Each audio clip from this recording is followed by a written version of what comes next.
ഇന്നലെ ഞാൻ എൻ്റെ യൂട്യൂബിൽ ഒരു വീഡിയോ ഇട്ടായിരുന്നു Tom cafe Indo Japanese fusion സാൻഡ്വിച്ചിനെ കുറിച്ചിട്ട്. അതിൻ്റെ അടിയിൽ എൻ്റെ ഓൺ സിസ്റ്റർ കമന്റ് ഇട്ടായിരുന്നു എനിക്കും വേണമെന്ന് പറഞ്ഞു. ഇന്ന് ഇതാ രാവിലെ പോകുമ്പോൾ അവള് ബസ്സും പിടിച്ചിട്ട് ഇവിടെ ബാംഗ്ലൂർ എത്തിയിട്ടുണ്ട്. അപ്പൊ ഞാൻ വിചാരിച്ചു വാങ്ങിച്ചു കൊടുക്കാം.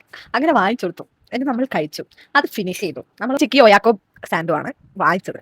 അത് കഴിച്ചു കഴിഞ്ഞു. പിന്നെ വിശപ്പടങ്ങിയില്ല. പിന്നെ ഞാൻ വിചാരിച്ചു ഓക്കെ ഞാൻ കഴിച്ച എഗ് സാൻഡും കൂടി ട്രൈ ചെയ്തായിരുന്നു. അപ്പം എഗ് സാൻഡും കൂടി ആദ്യം പുള്ളിക്കാരനെ കൊണ്ട് വീർപ്പിച്ചു. ഇവിടെ അടുത്തായതുകൊണ്ട് പുള്ളി തന്നെ വന്നിട്ടാണ് ഡെലിവറി ചെയ്യുന്നത്. അപ്പം തേർഡ് ഓർഡർ ആയതുകൊണ്ട് ഈ ചെറിയൊരു ഗിഫ്റ്റ് കിട്ടി. ഇതൊരു ഫ്രിഡ്ജ് മാഗ്നറ്റ് ആണ്. നമുക്ക് എഗ് സാൻഡോ അവർക്ക് കൂടെ കാണാം.